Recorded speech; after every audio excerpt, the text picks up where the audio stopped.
उत्तर प्रदेश की महिला कल्याण, बाल विकास एवं पृष्ठ आहार मंत्री बेबी रानी मौर्य आज पहुंची बुलंदशहर। छठा पोषण माह के अंतर्गत योजना कार्यक्रम में लिया भाग। आपको बता दें, मंत्री ने गर्भवती महिला को पोषण किट देकर किया सम्मानित। छोटे बच्चों का मंत्री ने किया अन्नप्राशन। इसी के साथ महिला आरक्षण बिल पर मंत्री ने प्रधानमंत्री का जताया आभार। आइए दिखाते हैं क्या कहना है बेबी रानी मौर्य का। चल रहा है सितंबर का पूरा महीना पोषण माह चलेगा। हमारे जो बच्चे हैं कैसे पोषित हों, अगर उन्हें कोई बीमारी है तो वो कैसे ठीक हों, इसके लिए पूरे राज्य में ये दौरे चल रहे हैं हमारे। इसके अलावा आपने पूछा कि महिला कल्याण और बाल पुष्टाहार क्या है। महिला कल्याण में हम लगभग 32 लाख निराश्रित बहनों को पेंशन दे रहे हैं। कन्या सुमंगला योजना में उनको शिक्षित कर रहे हैं। हमने उज्ज्वला गैस योजना में उनको गैस सिलेंडर दिए हैं। हमने शौचालय बनाए हैं और जनधन योजना में बगैर गारंटी के उनके खाते खुलवाए हैं, जिससे उनको ऋण मिल सके और वो आर्थिक रूप से सशक्त हो सकें। इसी प्रकार बाल पुष्टाहार में हम प्रत्येक आंगनबाड़ी केंद्र के माध्यम से बच्चों को निःशुल्क राशन दे रहे हैं। 1 किलो दाल दे रहे हैं, 1 किलो चावल दे रहे हैं, 1 किलो दलिया दे रहे हैं और आधा किलो से तेल दे रहे हैं कि हमारा हर बच्चा वो पौष्टिक चीज़ खाए जिसका वो हकदार है। अगर गरीब परिवार का है, उसको नहीं मिल पा रहा, तो सरकार उसकी चिंता कर रही है और हम अपने आंगनबाड़ी केंद्र के माध्यम से ऐसे बच्चों को राशन वितरित कर रहे हैं। अभी सीडीओ के बात आपने सुनी होगी, उन्होंने कहा कि 1,500 हमारे जो कुपोषित बच्चे थे, 3 महीने से उन्होंने एक मुहिम छेड़ी हुई है, उसमें करीब 1,500 बच्चे हमारे पोषित हो गए हैं और जो वो बच्चे हैं वो भी 2 अक्टूबर तक वो भी पोषित हो जाएंगे। उसमें हमारा सहयोग शिक्षा विभाग कर रहा है, पंचायती राज कर रहा है, स्वास्थ्य विभाग कर रहा है और हम स्वयं बाल पुष्टाहार विभाग और महिला कल्याण विभाग तो है ही।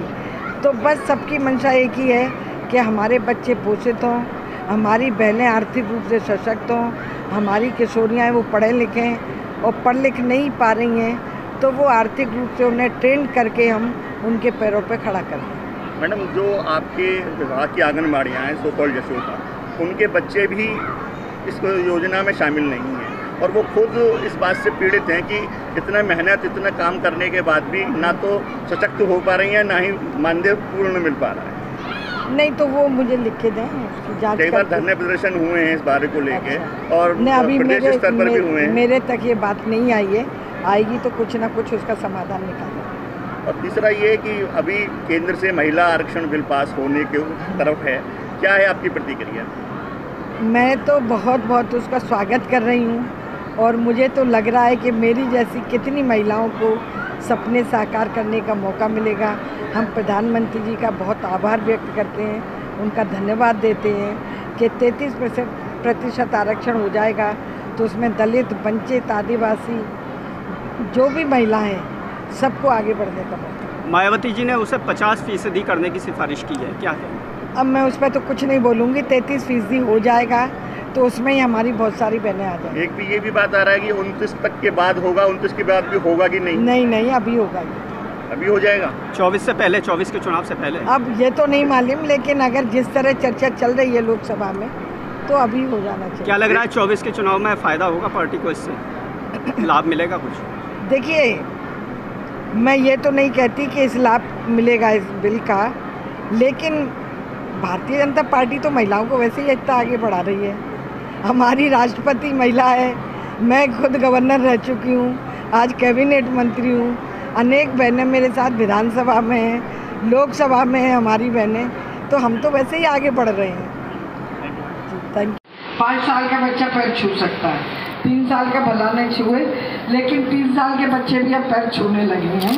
तो आप ये शिक्षा दो कि जब घर से आओ तो मम्मी पापा के पैर छू के आओ और खाना खाओ तो हाथ धो लेना।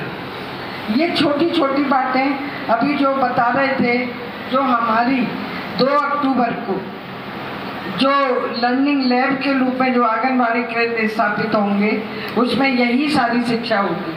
उसमें हम बाथ बेसिन लगाएंगे, उनके लिए टॉयलेट कैसे यूज़ करना चाहिए ये बताएंगे, शिक्षा कैसे लेनी चाहिए ये बताएंगे। तो ये बहुत बड़ी बात है। इसके साथ साथ बहनों मैं ये भी कहना चाहती हूँ कि बच्चों में स्पर्धा लाओ, कंपटीशन करो। जिस गांव से आप, जहां आपका आंगनबाड़ी केंद्र है, आप जिस गांव में जाती हैं वहाँ मम्मियों से बात करो, पापा तो नहीं मिलेंगे, कि हम आपके बच्चे को इनाम देंगे अगर ये सबसे स्वस्थ होगा। तो अगर इनाम की बात करोगे तो सब माएँ अपने बच्चे को हेल्दी बनाने की कोशिश करेंगी।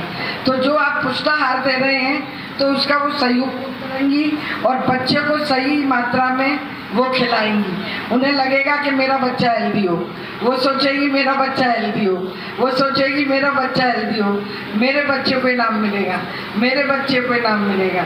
तो ये ऐसी बातें हैं जो आप बातों बातों में बताती हैं, बातों बातों में सिखा सकती हैं। अभी हमारे जो मुख्यमंत्री जी हैं उन्होंने कहा भी है कि हमें किस तरह बच्चे को